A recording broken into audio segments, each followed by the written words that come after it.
beriringan dengan takbir.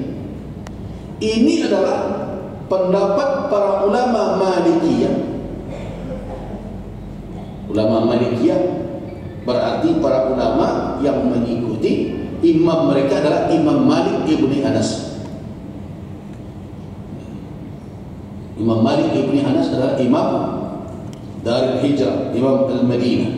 Dari sisi umur, Imam Malik lebih muda dibandingkan dengan Imam Abu Hanifah. Imam Malik nanti punya murid, yaitu Al-Imam Muhammad ibn Idris Asy-Syafi'i. Imam Asy-Syafi'i nanti punya murid, yaitu Imam Ahmad ibn Hanbal. Jadi imam dan berampe itu ada ketersambungan ilmu antar mereka. Nah, mengaku pengikutnya ini bertangka-tangka, yang mereka seguru seduanya. Jadi para ulama mazhab Maliki dan termasuk kalangan Syafi'iyah, ya, berdasarkan yang kita baca dalam kitab Al-Majmu' karya Al-Imam An-Nawawi. Al-Imam An-Nawawi, sekarang orang heboh-heboh tentang Syam, Suriah. Al-Imam An-Nawawi adalah Syam. Kemudian berikutnya mazhab Hambali, para ulama yang mengikuti Imam Ahmad ibn Hanbal, termasuk ini pula yang dipilih oleh Al-Imam Al-Bukhari, Imam Muhaddisin, Imam Ahli Hadis, Imam Al-Bukhari. Apa pendapat mereka? Yaitu fayurfa'u wa yukabbir fi waqtin wahidin, yaitu mengangkat tangan orang itu dan bertakbir dalam satu waktu, jadi bersamaan. Ini dikatakan adalah pendapat jumhur ulama berdasarkan kepada apa? Jadi jangan dikatakan itu kok agak-agak, tidak. Mereka tentu memahami bahwa ibadah ini bukan kita yang membuat. Ibadah ini adalah tauqif, ketetapan dari syariat. Karena itu sejak fatwa yang mereka fatwakan, kalau dia adalah seorang faqih, tentu dia merujuk kepada dalil syar'i. Apa yang menjadi dalil para ulama mengatakan bahwa takbir dengan mengangkat tangan itu beriringan, bersamaan, adalah hadis dari Ibnu Umar radhiyallahu anhuma, anna Nabiy sallallahu alaihi wasallam kabbara wa rafa'a yadayhi, bertakbir dan mengangkat kedua tangannya. Ditambah dengan hadis Malik ibn al-Uwairis, ini jelas sekali bahwa kabbara wa rafa'a. Nah, kabbara wa rafa'a itu tidak menunjukkan perbedaan, tetapi persamaan. So, kalau beriringan pelaksanaannya, kabbara fa rafa'a atau kabbara thumma rafa'a, bertakbir kemudian mengangkat, atau bertakbir lama sudah itu kemudian, jadi fa thumma menunjukkan tertib. Tapi dalam hadis-hadis yang diriwayatkan oleh Imam Al-Bukhari, jelas takbir dengan rafa', dengan mengangkat kedua tangan itu bersamaan, kabbara wa rafa'a. Nah, berbeda dengan riwayat lain yang pakai thumma. Jadi ada di dalam hadis itu ada beberapa lafaz. Ada yang bunyinya kabbara thumma rafa'a, bertakbir kemudian mengangkat. Nah, ini adalah riwayat Imam Muslim. Nah, berarti pendapat dari ulama mazhab yang tiga tadi, Malikiyah, Syafi'iyah, Hanabilah, termasuk Imam Al-Bukhari, mereka memilih bahwa takbir dengan mengangkat tangan bersamaan, beriringan. Jadi ketika itu Allahu Akbar, sama. Ini adalah pendapat pertama. Nanti kita pilih mana yang dipakai dah. Tapi wak baca dulu seluruh pendapat kau. Nah, jangan sampai kalau wak mencari orang sebagian. Ada orang yang kadang mencari orang lain, sasik seorang saudara. Nah, sedangkan al-qaul tsani, pendapat yang kedua di kalangan fuqaha, adalah mengangkat kedua tangan itu qabla takbir. Mengangkat kedua tangan itu sebelum takbir. Angkat tangan dulu baru takbir. Apa bentuknya sudah buka? Allahu Akbar. Ini pendapat yang kedua. Jadi kalau nampak orang sholat seperti itu, nyangkainya tangan dulu nyelipet Allah. Ini adalah pendapat kedua para ahli fikih, yaitu adalah kalangan mazhab Hanafi. Jadi kalau nampak orang Pakistan, termasuk orang Turki, mulai itu salat, ngangkat tangan dilipik baru Allahu Akbar. Tidak usah heran, karena mayoritas mereka adalah bermadhab Hanafi. Terus, kama dasarnya tu nyoba buat model itu. Jadi kita tidak begitu mudah saja menuduh orang tak berdasar. Mereka merujuk kepada hadis Ibnu Umar juga, tetapi yang ada dalam riwayat Imam Muslim. Jadi Imam Muslim itu kan murid oleh Imam Al-Bukhari. Bunyi hadis yang ada di dalam riwayat Imam Muslim itu pakai thumma, rafa'a yadaihi thumma kabbara. Jadi kata thumma dan wa. Imam Al-Bukhari wa, yaitu kabbara wa rafa'a. Sedangkan dalam riwayat Imam Muslim, beliau rafa'a yadaihi thumma kabbar, mengangkat kedua tangan kemudian bertakbir. Nah, hadis ini diriwayatkan dari sahabat yang sama, yaitu Abdullah bin Umar bin Khattab radhiyallahu anhu. Hadis ini juga senada dengan hadis Abu Humaid As-Sa'idi yang bunyi lafaznya adalah rafa'a yadayhi hatta yuhadhiya bihima mankibaihi thumma qala Allahu Akbar. Nabi SAW mengangkat kedua tangan beliau sampai setentang dengan bahu beliau. Nah, kemudian beliau ucapkan Allahu Akbar.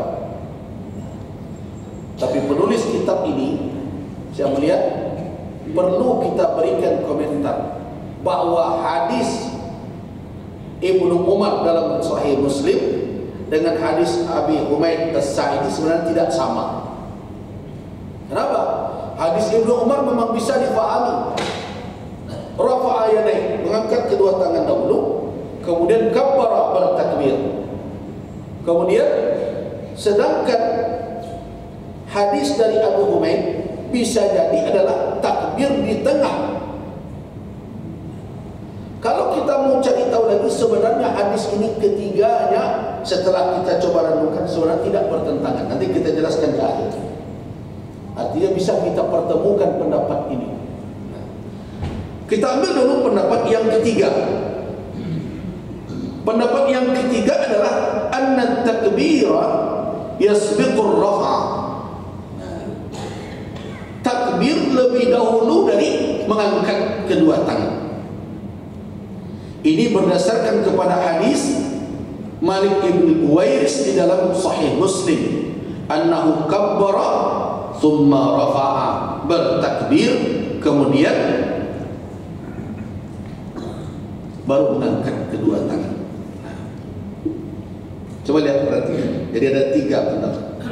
Nah, bagaimana menyelesaikan ketiga itu untuk kita pakai di dalam ibadah kita? Yang pertama dulu, dari tiga fatwa tadi, tiga pendapat tadi, manapun yang dipilih oleh kaum muslimin tidak boleh kita katakan itu bid'ah apalagi sesat. Itu satu dulu. Sebab kadang Nabi SAW menunjukkan beberapa amalan itu berdasarkan kepada apa?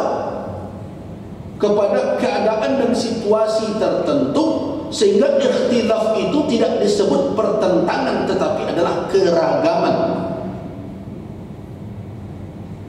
Nabi SAW ada menunjukkan berbagai cara beribadah. Kadang beliau mura'atan, menjaga kondisi dan keadaan orang yang beliau berikan petunjuk tersebut. Selama pendapat tersebut memang ada rujukan dalilnya berdasarkan kepada penelusuran para ulama dan memang ada dasar, walaupun terlepas nanti dari sisi mana yang akan diambil, tahan lidah menyesatkan orang dan membid'ahkan orang itu dahulu. Kemudian setelah kita faham itu, jadi jangan terlalu berlebihan ketika melihat orang berbeda. Kita Allahu Akbar, ada orang Allahu Akbar baru dia angkat tangan, kemudian angkat tangan dulu Allahu Akbar. Nah, dalam perkara ini yang bisa kita katakan bukan perkara salah dan benar, tetapi yang kita katakan adalah aqrabuha, yang lebih dekat kepada petunjuk sunnah, aqrabnya atau afdalnya, itu yang bisa kita letakkan. Bukan yang ini benar, yang itu salah. Tidak itu keputusan hukum fikih. Itu namakan ikhtilaf seperti ini, perbedaan pendapat seperti ini namakan adalah tanawwu, namanya keragaman, bukan pertentangan. Terus bagaimana menyelesaikannya?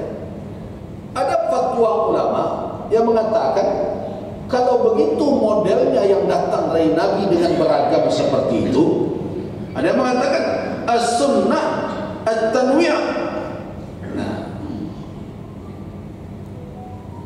seharusnya kalau model itu dan sunnah pakai, saya berulang-ulang, jangan dipilih cik-cik ragam dan saja, sekali model itu, sekali model itu, sekali serupa itu.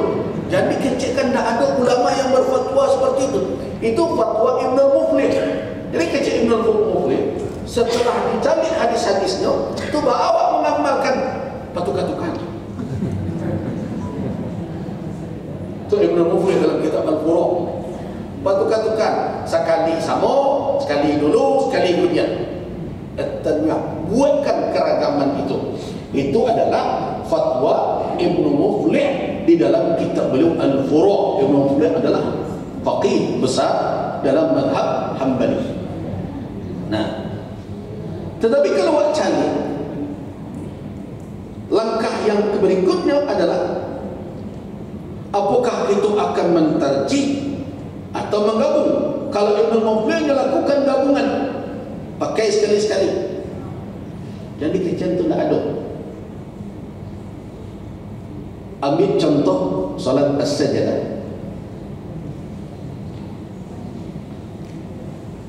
As-sajadah pada subuh Jumat pagi itu tidak ittifaq, tidak sepakat. Sebagian mengatakan disunnahkan, sebagian mengatakan tidak disunnahkan. Nah, menyatakan disunnahkan terbagi dua juga. Nampak tahu mengecekkan disunnahkan berketerusan. Sebagian lagi mengatakan tidak disunnahkan berketerusan. Nah, datanglah fatwa kemudian salah satunya qaul dalam mazhab Syafi'i. Apa itu? Lakukanlah tarawih tapi sekali-sekali tinggal. Nah, jangan dianggap wajib diorang. Itu model bagaimana ulama mencoba mencarikan titik temu. Nah, tarawih dong, tapi sekali-sekali tinggal dulu supaya dia disangkut kewajiban. Apakah ada orang yang kewajib? Ada. Batu kalau lupa imam, kebetulan imam kau gari dulu kan, salat sejadah, membaca ayat sejadah Jumat pagi itu kan pecah imam. Itu kan seolah-olah menjadi kewajiban, padahal dia tidak. Dulu kadang keluar masjid kurang nyaman salat subuh tadi. Hari Jumat pagi baca, imam dah apa sejadah dia dah. padahal dia bukan kewajiban. Nah, itu bagaimana ulama mencoba mencari titik temu dan mendekatkan antara mazhab. Nah, karena itu mari kita lihat tadi di dalam hadis Imam Al-Bukhari yang diriwayatkan dari Ibnu Umar dan juga diriwayatkan oleh Al-Imam Al-Baihaqi dan diperkuat riwayat ini dalam riwayat-riwayat lain, bahwa kabbara wa rafa, bertakbir dan mengangkat tangan, itu menunjukkan antara takbir dan mengangkat tangan tidak memiliki waktu yang berbeda, digabung bersamaan. Nah, sedangkan di dalam riwayat Imam Muslim ada perbedaan, yaitu takbir kemudian mengangkat tangan.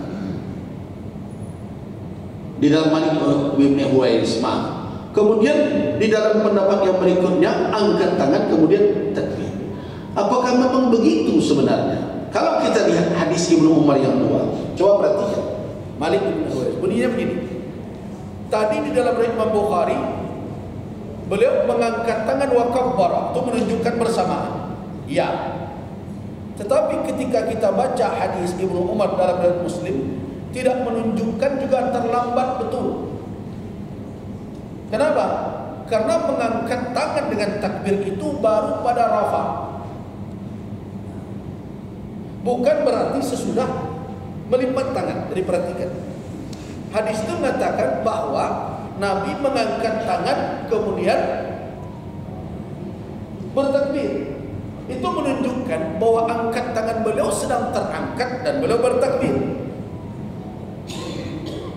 Bukan berarti Allahu Akbar batal, dan bukan berarti beliau lipat tangan dulu kemudian Allahu Akbar seperti yang kita lihat sebagian orang. Nah, berdasarkan hal demikian, berarti hadis Ibnu Umar yang ada dalam Bukhari, hadis Ibnu Umar yang ada dalam Sahih Muslim, termasuk juga hadis-hadis lain yang pakai thumma, sebenarnya tidaklah bertolak belakang. Kenapa? Karena menunjukkan dua, bahwa takbir dengan mengangkat tangan dalam waktu yang bersamaan, walaupun tidak dari semula, masih dianggap muqtarinan. Ya kan? Ada yang dari sini Allahu Akbar, ada Allahu Akbar, ada Allahu Akbar. Jadi kalau dikatakan beriringan itu maknanya apa? Bersamaan dalam waktu, baik secara total dari semula atau di pertengahannya. Nah, itu makna sebenarnya hadis itu. Jadi antara pendapat satu dengan pendapat dua sebenarnya tidak berbeda. Cuma sebagian ahli fikih melihat di dua pendapat. Kalau saya mengatakan ini satu pendapat. Jadi yang tidak kuat dasarnya adalah orang selesaikan dahulu sampai melipat tangan, kemudian baru bertakbir. Nah, yang aneh tadi adalah, dan ini boleh dikatakan hadis Malik bin Huwairis. Kenapa tidak cenderung kita ke sana? Karena Malik bin Huwairis ini hanya datang kepada Nabi bersama beberapa orang kawan-kawannya, hanya 20 hari atau 20 malam menetap bersama Rasul. Tentu dalam hal ini Ibnu Umar yang semenjak bertahun-tahun dengan Rasul, dalam hal ini lebih dikedepankan, lebih didahulukan. Kemungkinan ini perbedaan ini disebabkan karena dia hanya cuma dalam waktu yang singkat bersama Rasul. Ibnu Umar bertahun-tahun bersama Rasulullah Sallallahu Alaihi Wasallam. Artinya masa Ibnu Umar bersama Nabi jauh lebih panjang dibandingkan dengan Malik bin Huwairis yang itu terjadi boleh kata di penghujung masa dakwah Nabi Sallallahu Alaihi Wasallam. Nah, dengan demikian, maka mana yang kita ambil di dalam takbir? Takbir dengan mengangkat tangan, yang pendapat yang lebih kuat adalah bersamaan, baik secara utuh kesamaannya dari awal sampai akhir maupun di pertengahan, itu telah terpenuhi makna muqtarinan bersama. Jadi itu yang dipakai. Jadi boleh dari bawah Allahu Akbar atau dari tengah Allahu Akbar. Nah, kedua itu masuklah di dalam cakupan hadis Ibnu Umar dan hadis-hadis lain tersebut. Nah, jadi kita tidak memilih takbir dulu baru angkat tangan Allahu Akbar. Kita tidak memilih pula Allahu Akbar karena tidak ada riwayat sebenarnya yang begini. Nah, jadi yang tepat yang akan dipakai, usahakan agar takbir dengan mengangkat kedua tangan itu beriringan. Beriringan itu bisa maknanya dari awal mengangkat, bisa masuk di pertengahan. Seperti telah diangkat sampai sini Allahu Akbar. Jadi jangan takbir dulu Allahu Akbar, atau angkat tangan dulu Allahu Akbar. Jadi pendapat yang kuat, yang afdal untuk diikuti adalah takbir dengan mengangkat tangan itu beriringan. Apakah beriringan secara utuh atau beriringan sebagiannya? Nah, itulah yang kuat. Nah, jadi karena itu di dalam hadis Ibnu Umar bahwa Nabi SAW mengangkat kedua tangan hina yukabbir, ini lebih kuat. Kenapa? Karena hadis dalam riwayat Imam Al-Bukhari lebih terperinci.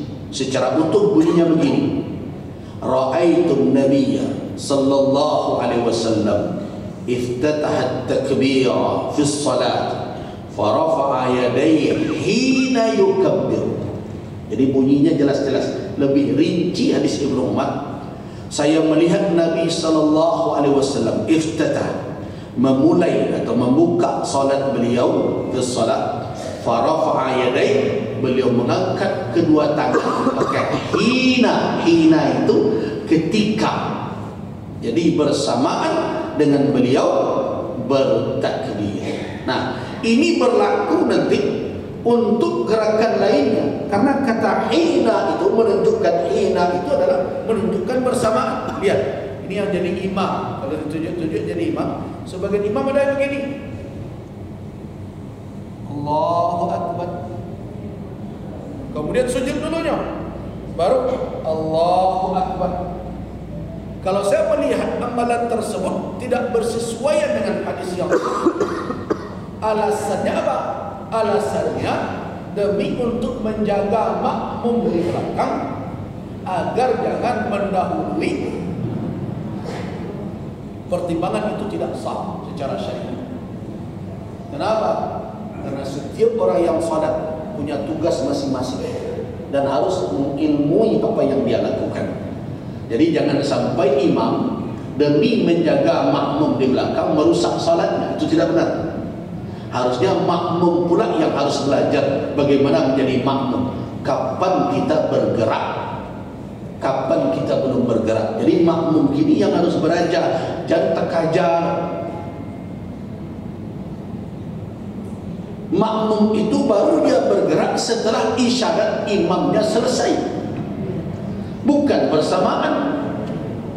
Jadi kalau ada orang yang mendahului imamnya, bukan imamnya yang disuruh merubah salat, sujud dulu baru takbir, rukuk dulu baru takbir.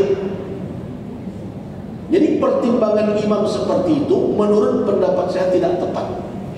Imam harus tetap menjaga salatnya. Dia bertakbir hina ketika dia mengangkat tangannya, dia bertakbir hina ketika dia rukuk, dia bertakbir hina ketika dia sujud, dia bertakbir hina ketika dia bangkit dari sujudnya. Jadi jangan alasan menjaga makmum di belakang jangan mendahului, kemudian dia perlambat takbirnya, sujud dulu dia baru takbir dia. Tidak ada dasar yang menguatkan itu dalam dalil-dalil yang sahih. Terus kalau terjadi juga begitu, imam diingatkan agar dia menjaga salatnya, takbirnya sesuai dengan gerakannya. Terus didahului oleh jamaah. Kalau ada jamaah yang dahulu, jamaah puluhan dan harus diperingatkan agar mereka pandai salat berjamaah. Artinya tu salat berjamaah pada ilmu tentu yo. Assalamualaikum dulu dari imam. Kalau tidak dulu terlambat mana? Imam lah subhanallah astagfirullah 3 kali, ini ambil salam kan? Dengan alasan dapat kaji. Baik itu setelah tasyahud tu ada doa pun.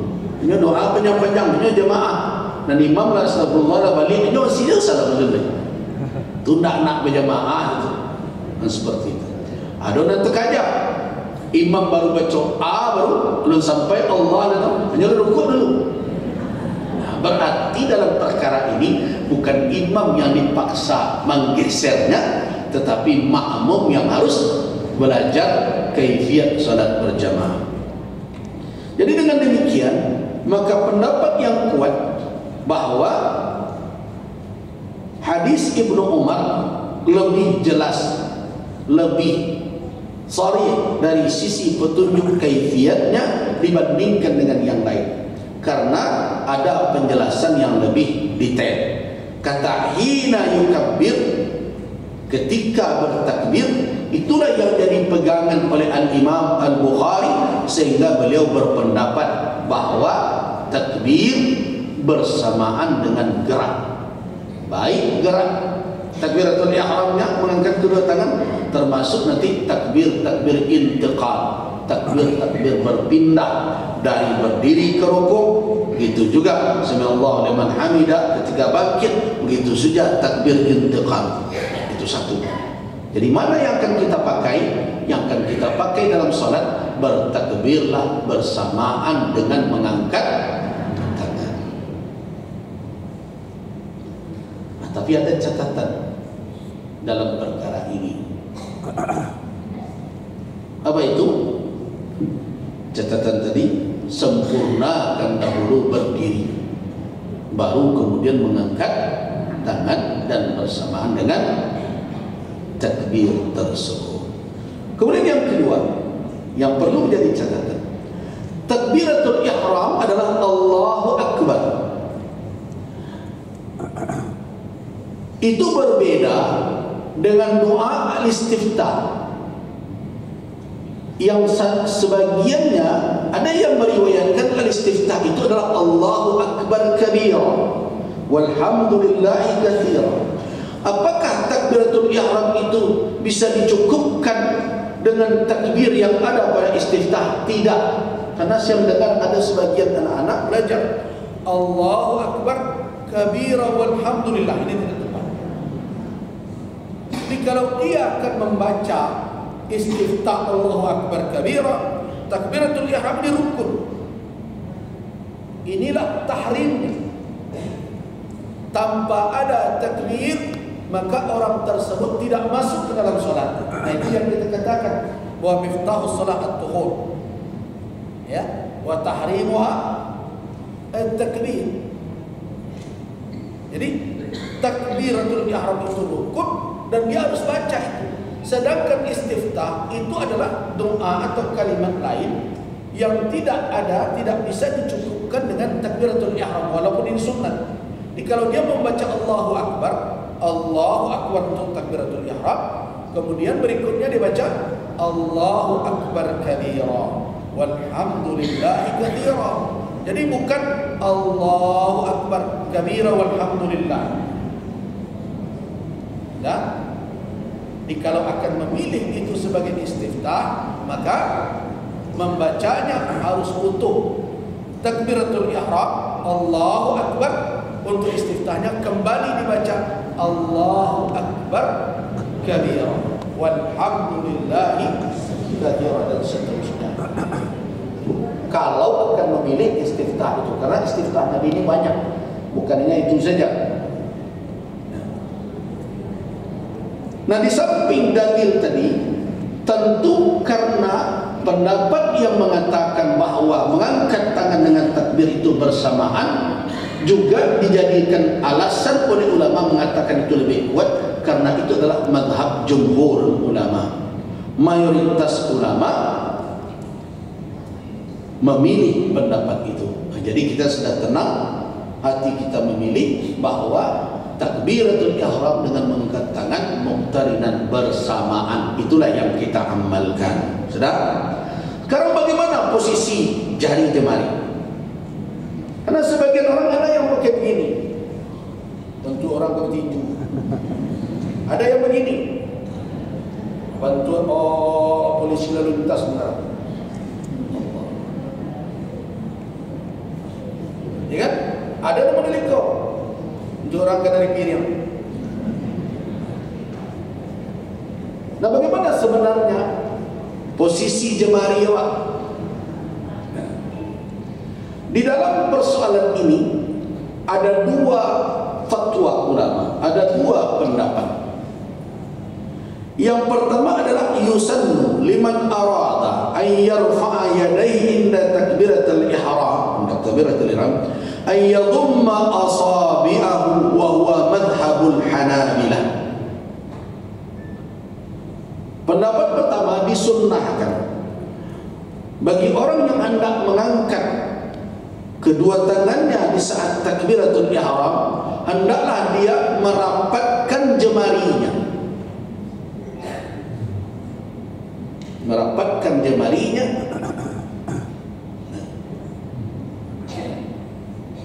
Tetapi ya dhamma tidak ini saja, termasuk juga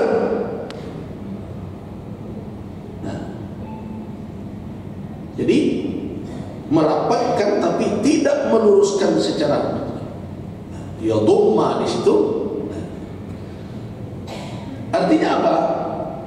Bahwa mereka tidak menuntut bahwa jari ini harus diluruskan. Yang penting rapat. Dalil yang mereka pakai adalah hadis Abu Hurairah. Nabi SAW yukabbir rafi'an yadayhi maddan.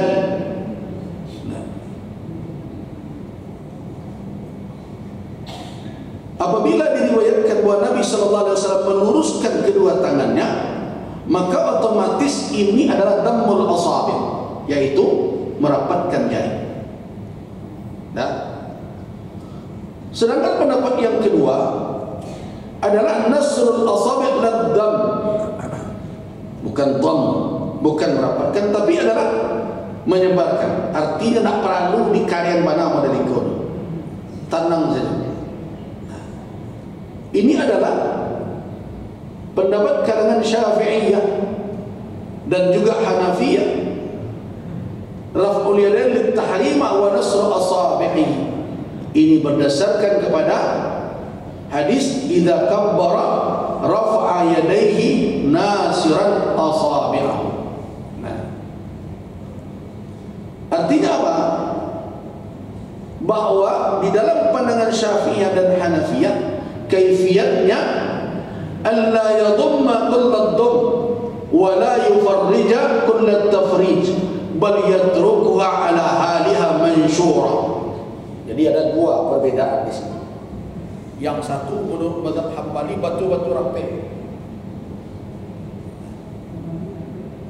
Sebab Nabi meluruskan, kalau meluruskan rapi benar. Tapi dalam mazhab Syafi'i dan Hanafi tidak begitu. Tu kaku mana tu? Indah, belum dikambang dah. Tapi santai saja. Dia lurus, nah, lurus saja, tak perlu ditagang model itu tu. Nah, santai saja. Tapi tidak dijarangkan. Tidak pula terlalu dirapatkan. Biarkan saja jemari ini seperti keadaannya normalnya seperti apa. Allah. Nah, jadi kalau terjarang-jarang seketek, salah. Dirapatkan. Jadi tidak kaku, harus semuanya dirapatkan.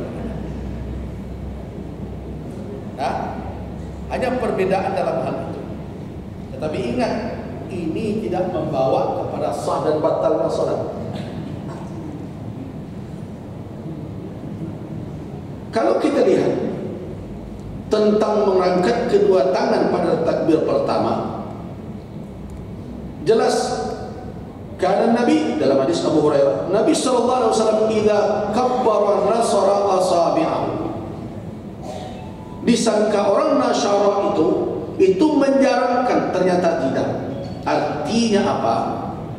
Antara hadis Abu Hurairah, baik yang dipakai oleh madhab yang pertama dengan pendapat pada madhab yang kedua, pada hakikatnya tidak terjadi perbedaan yang mendasar.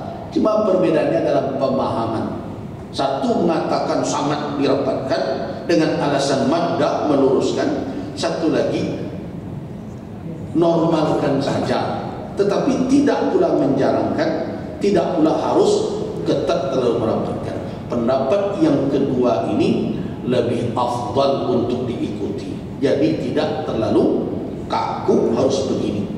Nah, jadi karena itu banyak di antara ulama mengatakan al-amru fihi sah. Ya sudah, itu ada kelapangan sebenarnya mau dirapatkan, tapi yang jelas tidak ada petunjuk harus begini. Nah, kemudian tidak ada pula petunjuk menghadapkan pinggiran telapak tangan ke arah kiblat. Yang perlu diingat, yang ada adalah menghadapkan jari jemari dan sastaqbalal kiblat dan mengarahkan telapak tangan ke arah kiblat. Jadi kalau ada yang sholat seperti ini, selama ini kan ada seperti ini. Allah. Nah, ini yang tidak bertemu dalil yang mengarahkan pinggiran telapak tangan ke arah kiblat. Yang ada istaqbala, beliau mengangkat kedua tangan dan menghadapkan kedua telapak tangan beliau ke arah kiblat dengan apa? Dengan merapatkan jari jemari dalam posisi yang sedang, tidak terlalu kaku, ketat, tapi tidak pula menjarangkannya. Jadi bagaimana kaifiatnya adalah biasa saja. Jadi tidak dijarang, tidak dirapatkan badan. Nah, kemudian tidak seperti ini mengarahkan, tapi telapak tangan mengarah ke kiblat. Itu yang dilakukan oleh Rasulullah SAW apabila beliau mengangkat kedua tangan ketika beliau bertakbir. Ini jelas-jelas kana yarfa'u yadai, beliau mengangkat kedua tangan beliau dan kemudian beliau mengarahkan telapak tangan beliau ke arah apa? Ke arah kiblat. Jadi bukan pinggiran. Jadi ada yang begini, perbaiki, arahkan telapak tangan ke arah kiblat. Persoalan selanjutnya, sampai setinggi apakah telapak tangan itu diangkat ketika takbiratul ihram? Yang sering jadi persoalan. Kemudian berikutnya, setelah diangkat, di manakah posisi kedua telapak tangan itu diletakkan? Ada dua persoalan lagi. Baik. Yang pertama adalah para ulama yang merujuk kepada hadis Abu Humaid As-Sa'idi dan hadis Ibnu Umar, di mana mengangkat kedua tangan itu adalah hadwal mankib, yaitu setentang dengan mankibain, kedua bahu. Ini merujuk kepada dua hadis, hadis Abu Humaid As-Sa'idi dan hadis yang kedua adalah hadis dari Ibnu Umar radhiyallahu anhu. Sampai di mana? Setentang bahu. Kemudian pendapat yang kedua, yaitu mengangkat kedua tangan ila muhadatil udhunain, setentang kedua telinga, tentang kedua telinga. Hadis ini, pendapat ini berdasarkan kepada hadis Wa'il Ibnu Hujr. Nabi SAW mengangkat kedua tangan setentang kedua telinga. Jadi dua pendapat itu merujuk kepada hadis satu yang mengatakan setentang bau, merujuk kepada hadis Abu Umaid dan Ibnu Umar yang mengatakan setentang telinga, yaitu merujuk kepada Wa'il ibni Hujr radhiyallahu anhu. Nah, datang pendapat yang ketiga. Pendapat yang ketiga pilih mana yang ketujuh.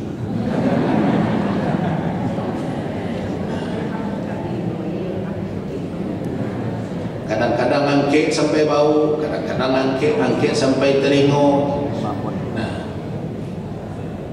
itu pendapat Ibnul Munzir itu. Jadi menurut Ibnul Munzir, kalau kedua yang ada hadisnya, dia pakai gantian kan? Sekali sampai bau, sekali sampai telinga. Sebagian orang kalau lah mendengar pendapat itu juga la'an, tapi sebenarnya di dalam itu ada pesan makna. Dalam perkara itu tidak usah pahit mana.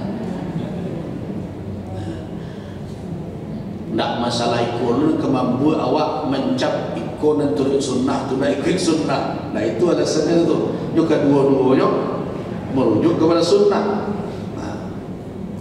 Tapi kau buat lu suruh boleh buat tu yang coba beda kita dan jawab jangan begitu. Jadi Ibnul Munzir sebenarnya itu adalah satu riwayat dari Imam Ahmad bin Hanbal muqayyad. Diberi pilihan mana nak memilih. Nak milih sampai bau silakan, nak milih sampai telinga tentang telinga silakan. Atau buat sekali, sekali dan itu. Itu adalah pendapat Ibnul Munzir. Nah, pendapat keberapa itu? Yang ketiga. Ada pendapat yang kampek. Pendapat yang kampek mengakuang kesaduan. Sebenarnya antara dua itu tidak bertentangan.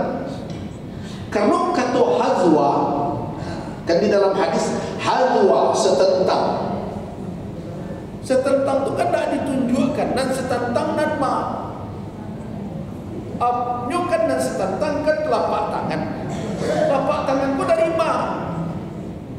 Dari mulai pergelangan tangan sampai ke ujung jari, ikut kaf pun namanya kok.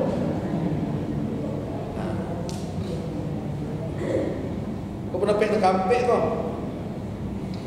Hadis dan tiga itu tidak ada bertentangan itu. Kenapa? Karena yang dikatakan hazwa itu setentang, bukan berarti persis. Tidak kemungkinan orang memborong supaya ukun dalam salat. Tak kayak itu, kalau diperhatikan dari dalam salat. Nah, sama dengan orang ambo bau nak lain nak just stress nak dulu. Kau ngaji kau agak barek. Walaupun masalahnya harus tidak kerja. Ada dulu. Jadi ambo pertama menasik dulu di Sumatera Barat ke. Dituduh orang berubah kaji.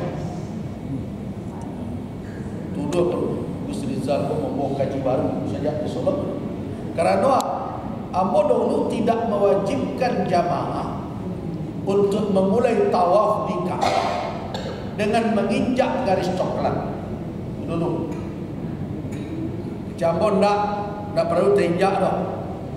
Tak lebih selangkah, tak kurang selangkah lah, sah tu. Ada ni lembu. Kerana di dalam hadis-hadis nawak temukan ada kata hazwa, muhadi. Nah, sama je menghadap kiblat. Wa haitsu ma kuntum fawallu wujuhakum syatrah dengan syatr. Nah, itu tidak berarti harus tepat model itu. Satu alasan, selama oranglah mengira-ngira dia pas agak itu dia sudah dianggap muhadiyah, sudah bersetentangan itu. Nah dulu mau dikecam itu, acok kadang bunyi. Bahkan ada nak membuat tak boleh itu dibawa manasik lain. Saya katakan apa alasan? Alasannya pertama hazwa. Dan kedua, Nabi tawaf di atas unta lebih panjang daripada jawi. Nah, kalau seluruh kaki harus terletak di garis coklat, bagaimana mengumpul kaki unta? Alasan yang kedua. Nah, kemudian alasan yang ketiga, zaman Nabi tidak ada garis coklat itu dong.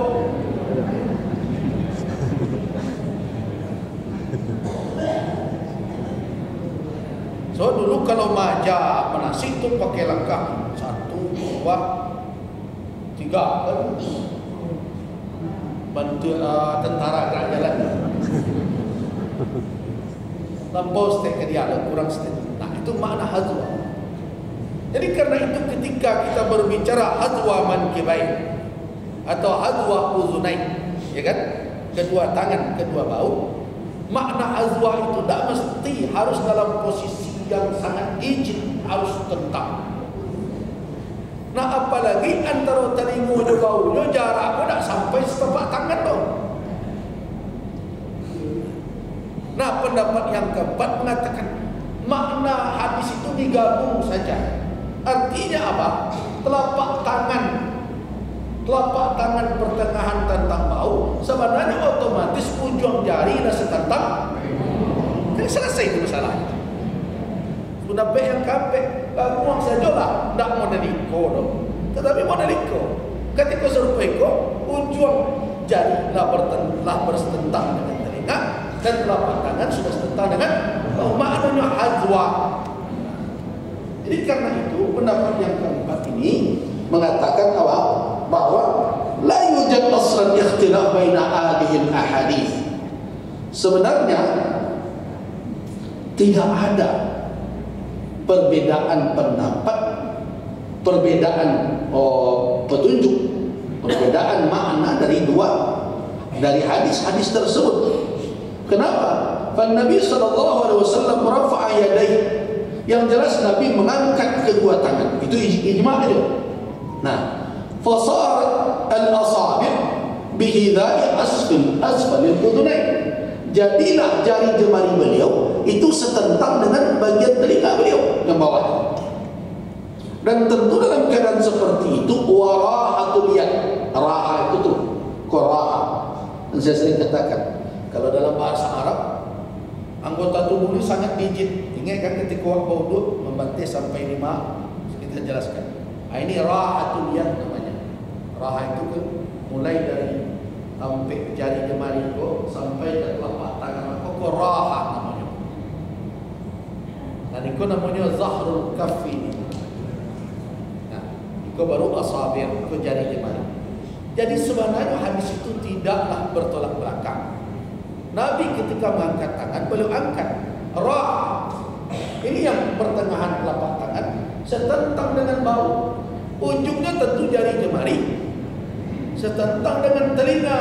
Ini menurut kaul pendapat yang keempat. Dengan demikian maka jelas bahwa kedua hadis itu yang dikatakan berbeda. Satu hadis tadi adalah hadis Wa'il, satu dan dua lagi ada dua hadis, yaitu hadis Ibnu Umar dengan hadis Abi Humaid As-Sa'idi sebenarnya tidaklah bertentangan. Nah, inilah fatwa sebahagian dari kalangan Syafi'iyah dan itu malah dinisbahkan kepada Al-Imam Asy-Syafi'i. Apa kata Ibnu Rajab Al-Hambali? Wa qala ta'ifatun min asy-Syafi'iyyati jama'a Asy-Syafi'i baina ar-riwayat fi hadha bi'annahu yarfa'uhuma hatta yutuha li atrafu asabihi a'la udhunain wa ibhama syuhmatai udhunain wa rahata mankibain. Jadi kata Imam Syafi'i menurut Ibnu Rajab, kalangan Syafi'iyah mengatakan Imam Syafi'i menggabung dalil-dalil itu, 3 hadis tadi. Bagaimana cara posisinya? Lapak tangan beliau setentang bahu. Kemudian berikutnya apa? Nah, kemudian atraf, ya, atraf, ujung jari beliau setentang telinga paling atas. Kemudian kedua ibham, yaitu apa? Ibu jari setentang syahmah, setentang tengah telinga ini. Tapi tidak lo dikaku ke situ. Ada sebagian orang yang takbir pas sengaja orang Allah. Yang hadis adalah apa? Setentang itu. Jadi bukan dikaku lo kemari gitu ya. Nah, dari berbagai pendapat itu, kalau seandainya kita lihat mana yang kuat dari pendapat-pendapat tersebut, nah, Apakah pendapat yang pertama, pendapat yang kedua, ya, atau pendapat yang ketiga? Nah, ini ada yang berkata bahwa yang kuat itu pilih kadang-kadang begini, kadang. Tapi saya lebih cenderung kepada pendapat yang keempat tadi, yaitu apa? Sebenarnya antar hadis tersebut tidaklah terjadi pertentangan. Pilihan yang dinisbahkan kepada Al-Imam Asy-Syafi'i itu sebenarnya adalah lebih tepat untuk memahami nas atau hadis tersebut. Artinya apa? Mengangkat kedua tangan dengan posisi apa? Posisi telapak tangan setentang bahu, dan otomatis ketika itu posisi jari jemari setentang dengan telinga kita, dan tentu otomatis apa? Ibu jari setentang dengan daun telinga atau bagian telinga paling bawah. Jadi seperti ini, Allah. Jadi tidak perlu Allah itu pula. Nah, jadi ini setentang daun, Allahu Akbar. Ini sudah otomatis setentang dengan telinga. Jadi al-jam'u, gabungan pemahaman yang diberikan oleh mazhab Syafi'i, sebagian menisbahkannya kepada Imam Asy-Syafi'i, itu sebenarnya mengamalkan seluruh hadis, dan itu lebih afdal untuk diikuti. Walaupun tentu bagi orang yang memilih ini saja tidak kita batalkan, atau orang yang memilih ke atas begini sampai ke sini tidak kita batalkan, tetapi afdalnya adalah menyetarakan raha telapak tangan kita setentang bahu kita. Kita amalkan dua hadis, hadis Abi Umayyah dan hadis Ibnu Umar, dan kemudian hadis Wahil bin Hujur juga kita amalkan dengan jari jemari setentang dengan telinga. Dan itulah yang afdal menurut pandangan kita dari dalil-dalil yang ada. Selesai tentang kaifiyat. Jadi nak dikakuk lo telinga tu lo, setentang itu. Nah, bagaimana dengan wanita? Mereka berbeda pendapat tentang wanita. Ikhtalafu fil mar'ah. Apakah wanita seperti itu pula? Nah, ada pendapat yang mengatakan bahawa wanita melakukan gerakan seperti laki-laki karena perintah itu mencakup kedua-duanya. Tarfa'u kama yarfa'u ar-rajulu ila al-mankibain. Dari mana dasar bahawa antara laki-laki dan perempuan tidak ada perbedaan? Berdasarkan kepada apa yang diamalkan oleh Ummu Darda, sebagaimana pendapat Al-Imam Al-Auza'i dan Al-Imam Asy-Syafi'i. Tetapi ada sekelompok orang yang berpandangan wanita cukup mengangkat saja sampai setentang dadanya saja.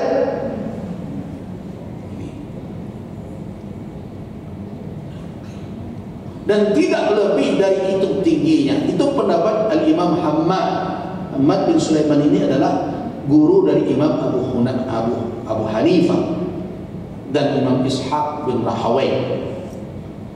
Nah, ini juga diriwayatkan dari Hamzah bin Sirin. Nah, Imam Ahmad dalam satu qaul, satu pendapat mengatakan tarfa'u yadaiha fi shalah wa la tarfa'u kama yarfa'u rajul. Duna dzalik. Wanita tetap mengangkat kedua tangannya dalam solat, tetapi tidak mengangkatnya seperti laki-laki. Dia harus rendah dari itu sedikit. Nah, namun kalau wanita membuatnya seperti laki-laki membuat, ya tidak ada masalah. Artinya tidak pula dia melanggar ketentuan solat. Nah, artinya apa? Boleh saja dia berbuat seperti apa yang dilakukan oleh laki-laki.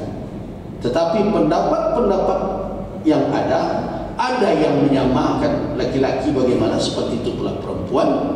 Kemudian perempuan, pendapat yang kedua, lebih rendah mengangkat tangan. Nah, bagaimana dengan riwayat yang mengatakan bahwa wanita tadummu ba'daha ba'daha. Wanita itu merapatkan anggota tubuhnya antara satu dengan yang lain. Sedangkan laki-laki yujafi,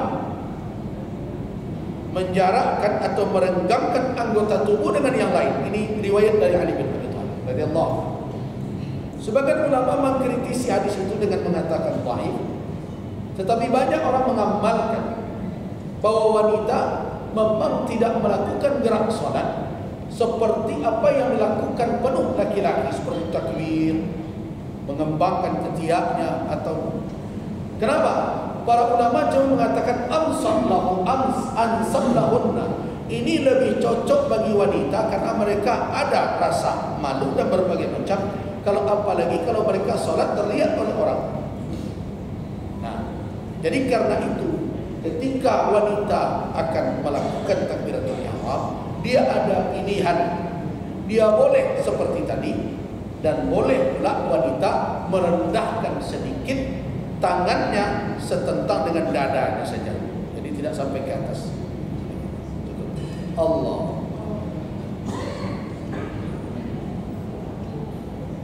Jadi itu bukanlah keharusan seperti itu, tetapi ada pilihan karena diamalkan oleh apa? Oleh para sahabat wanita, di mana mereka ketika sholat itu juga mereka tidak mengangkat terlalu tinggi. Ini tentu alasannya ansab lahunna, lebih cocok dengan kondisi mereka yang cenderung mereka menjaga agar jangan sampai pandangan orang berbagai macam kepada aurat dan sebagainya tidak baik atau tidak bagus. Nah, ini di dalam sholat. Bagaimana wanita juga menjaga geraknya dan posisinya agar jangan terlihat vulgar. Nah, coba bayangkan salah di dalam sholat saja begitu pembahasan. Nah, coba diam coba joget tangga orang banyak.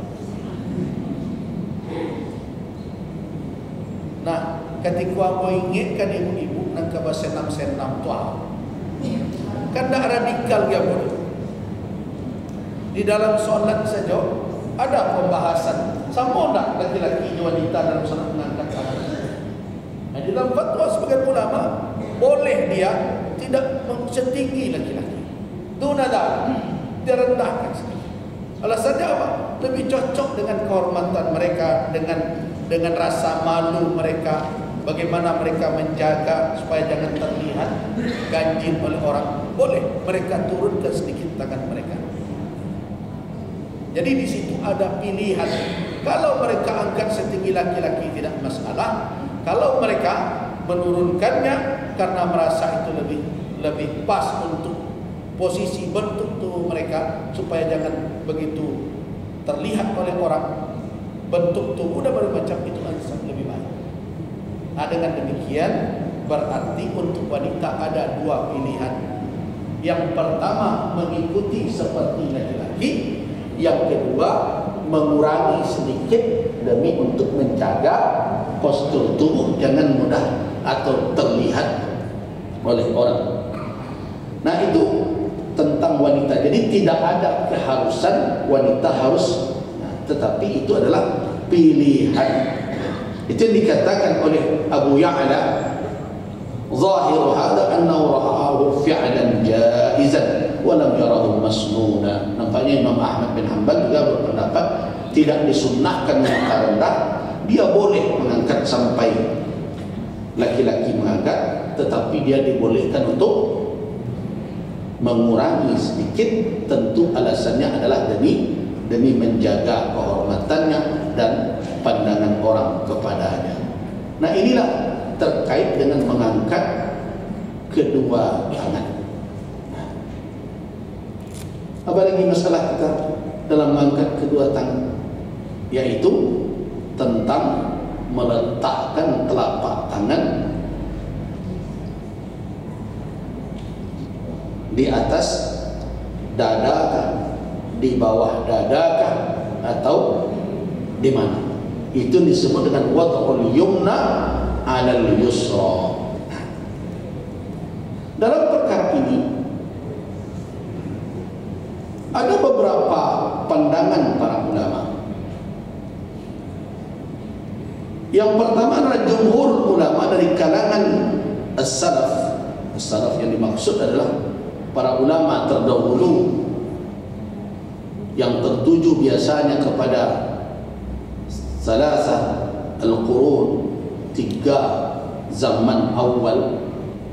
Ini merujuk kepada hadis Nabi SAW, khairul qurun qarni, sebaik-baik generasi adalah generasi di mana aku ada, kata Nabi, generasiku, kemudian yang berikutnya dan selanjutnya. Jadi generasi sahabat, tabi'in dan tabi'in. Nah, ini yang dikatakan dengan salaf. Dan semua madhab-madhab itu sebenarnya merujuk kepada fatwa-fatwa para salaf tersebut. Bahkan imam-imam madhab itu masuk kategori salaf. Karena itu saya termasuk yang tidak hobi menisbahkan diri kepada salaf kalau untuk menyingkirkan orang. Karena saya yakin 4 imam madhab itu juga adalah kalangan salaf, walaupun mereka berbeda. Karena di antara sahabat pun ada perbedaan pendapat antara mereka. Tidak hanya dalam fikih, tidak hanya dalam ibadah, tapi di dalam akidah juga ada perbedaan dalam furu' akidah. Jadi karena itu tidak patut kita karena perbedaan dalam fikih kita mengklaim diri kita salafi, kemudian orang yang berbeda kita katakan tidak salafi. Jadi salafi itu bukan klaim kelompok sebenarnya, tetapi itu adalah apa? Sudah menjadi suatu manhaj bagi apa? Bagi seluruh kaum muslimin. Di dalam fikih mereka sudah mengatakan Al-Quran, Sunnah adalah sumber hukum, kemudian qiyas, kemudian ijma', dan kemudian mereka juga merujuk kepada kaum sahabat, pendapat para sahabat. Nah, bagaimana mereka memahami dalil-dalil nas-nas itu? Mereka telah memahami ilmu yang dikenal dengan ilmu istinbat hukum, ilmu usul, yang itu mereka rumuskan dahulu dari cara-cara sahabat dalam memahami teks. Ini semuanya berusaha merujuk ke sana. Bukan, jangan jadikan itu sebagai pematang pemisah antar kita kalau ikhtilaf itu dalam perkara-perkara yang memang patut atau boleh kita untuk berikhtilaf padanya. Tapi kalau dalam hal yang telah disepakati berikhtilaf, ya jelas itu adalah perkara yang membawa kepada kesesatan. Nah, mari kita lihat. Pendapat yang pertama adalah yang disunnahkan bagi orang yang salat adalah setelah seseorang bertakbir, hendaklah dia melipat kedua tangannya dan menggenggam. Artinya inilah yang sunnah. Sedangkan irsal, melepaskan kedua tangan lurus saja, menurut jumhur ulama itu menyalahi sunnah atau menyelisihi sunnah. Nah, dalam hal ini mazhab mana yang berpendapat tidak melipat kedua tangan adalah mazhab Maliki dalam satu pendapat di kalangan mereka. Jadi jangan dikatakan dalam mazhab Maliki hanya satu pendapat saja. Nah, selain dari mazhab Maliki, seluruhnya berpendapat setelah takbir adalah meletakkan. Jadi artinya melipat kedua tangan. Di mana nanti tempatnya nanti kita kaji dahulu. Tapi yang jelas dahulu dari sisi ini, satu mazhab irsal, lepasnya Allahu Akbar, lepas. Mazhab Maliki. Sedangkan mazhab yang lain jumhur ulama mengatakan bahwa setelah takbiratul ihram, takbir al-ula, takbir pertama itu Allahu Akbar adalah meletakkan kedua tangan di depan. Nah, inilah pendapat jumhur. Nah, bagaimana jumhur ulama memandang pendapat yang irsal? Itu artinya apa? Mereka katakan mukhalif bis sunnah, menyelisihi sunnah Nabi. Dan tidak ada jumhur mengatakan bahwa solat orang itu batal. Intinya. Kenapa? Karena setelah takbiratul ihram sebagai rukun, termasuk kaifiyat tadi, termasuk meletakkan posisi kedua tangan setelah takbir, tidaklah termasuk sebagai apa? Sebagai rukun dari salat. Karena itu perbedaan itu tidak membawa kepada sah dan batal, tetapi adalah suatu amalan yang afdal. Nah, kenapa para ulama jumhur mayoritas mengatakan bahwa yang menurut sunnah adalah meletakkan kedua tangan di depan tubuh kita dengan melipatnya adalah berdasarkan nusus, bukan satu nas, berdasarkan nas-nas yang banyak, di mana Nabi SAW salat tidak sembunyi-sembunyi. Beliau memimpin umat sekian lama, berpuluh tahun. Beliau salat di hadapan kaum muslimin, di hadapan sahabat. Nah, Rasulullah SAW memerintahkan para sahabat beliau untuk ayyada'a rajulu, agar seseorang meletakkan yadahu, tangannya yang kanan, ala dira'i, di atas tangan kirinya di dalam salat.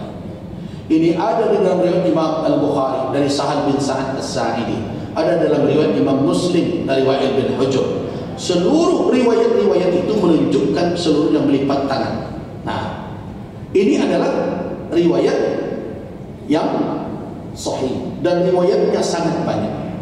Adapun yang dijadikan alasan al-irsal, tidak melipat kedua tangan, lurus saja, sebagaimana pendapat al-Imam Malik ibn Anas dan al-Imam Lais bin Sa'ad. Lais bin Sa'ad Imam ahli Mesir. Nah, Allah, mereka berpendapat dengan hadis umum. Nabi SAW tidak menyuruh orang yang keliru solatnya itu untuk meletakkan tangan. Itu ingat kan pertemuan yang lalu, ada orang yang datang, Nabi masuk seseorang, kemudian dia solat, selesai solat dia mengucapkan salam kepada Nabi. Nabi radda salam, beliau jawab salam, tapi beliau katakan, qala irji', engkau ulang lagi, innaka lam tusalli, engkau belum salat lagi. Kemudian salat orang itu lagi. Setelah itu dia datang ke Nabi, Nabi mengatakan, irji', engkau ulang lagi, engkau belum lagi salat. Kemudian yang ketiga, terus irji', kata Nabi, ulang. Setelah itu, ya Rasulullah, wahai Rasulullah, saya tidak bisa lagi melakukan selain yang seperti ini. Inilah yang terbaik yang bisa dia perbuat. Nah, di situ Nabi memberikan petunjuk, idza qumta ila shalah, apabila engkau berdiri salat, fakabbir, ya kan? Istaqbilul qiblah, menghadap qiblat dan bertakbir. Itu yang menjadi dalil bagi Imam Malik dan Imam Lais bin Sa'ad. Di situ kan tidak disebut melipat tangan, meletakkan kedua tangan di atas dada atau di depan tubuh kita. Nah, berdasarkan itulah mereka mengatakan bahwa tidak diperintahkan untuk melipat tangan, lepas saja berdasarkan hadis itu. Nah, kalau kita renungkan hadis itu, jelas ada kelemahan hujjah dalam perkara ini. Kenapa? Karena hadis orang yang tersalah salat itu memang tidak semuanya kaifiyat salat masuk dalam satu hadis itu. Contoh, Al-Fatihah tidak disebut oleh Nabi. Nah, karena itu nanti mazhab Hanafi tidak menjadikan Al-Fatihah sebagai rukun. Jadi kalau bertemu orang mazhab Hanafi, dia mengatakan bahwa Al-Fatihah tidak rukun salat, jangan heran. Mereka merujuk ke hadis tadi. Nabi ketika menunjukkan orang yang salah salat cuma mengatakan faqra ma tayassara ma'aka minal Qur'an. Bacalah apa yang dapat olehmu Al-Qur'anul Karim. Nah, itu hadis tersebut. Nah, karena itu mereka katakan itu tidak rukun. Tetapi jumhur ulama mengatakan bahwa Al-Fatihah adalah rukun berdasarkan kepada hadis lain. La salata liman lam yaqra' bi Fatihatil Kitab. Tidak ada salat bagi orang yang tidak membaca Al-Fatihah. Nah, dengan demikian maka jelaslah bahwa hadis orang yang tersalah salat tadi tidak boleh berdiri sendiri begitu saja, karena ada beberapa kemungkinan. Bisa jadi ini orang baru pandai salat atau baru bisa. Makanya Nabi mengatakan baca dahulu apa yang dapat. Nanti kalau dia sudah dapat Al-Fatihah berulang, disuruh baca Al-Fatihah. Nah, jadi karena itu hujjah yang dipakai oleh Imam Malik bin Anas, begitu juga Imam Lais bin Sa'ad, menurut jumhur ulama itu hujah yang tidak kuat. Kenapa? Berhujah dengan hadis itu saja berarti meninggalkan hadis yang banyak, meninggalkan begitu banyaknya riwayat sahabat yang melihat Nabi melipat kedua tangan di depan tubuh beliau. Nah, berdasarkan itu, pendapat yang kuat dalam perkara melipat kedua tangan, betul, itulah yang sahih, itulah yang lebih kuat, itu yang lebih afdal untuk dilakukan. Walaupun orang yang melepaskan kedua tangan tetap salatnya sah, karena kategori ini adalah hukumnya sun. Tapi yang akan kita amalkan, mentah-mentah mendengar pendapat Imam Malik, boleh agak berbeda lah mencak salat dalam mau lipik-lipik saya. Nah, ini lurus, jangan begitu caranya. Dari dalil-dalil yang ada, dari nas yang banyak, bahwa melipat kedua tangan itu sunnah dan itulah yang afdal untuk dilakukan. Nah, jadi karena itu tetap cuma di mana melipat itu dan seperti apa lipatan itu, posisi telapak tangan di mana dan sebagainya. InsyaAllah pada pekan datang mudah-mudahan kita sambung. Saya harus ke Solo gitu. Demikian dahulu, kita cukupkan sampai di sini. Waffaqanallahu wa iyyakum lima yuhibbuhu wa yarda. Wabillahi taufiq wal hidayah. Wassalamualaikum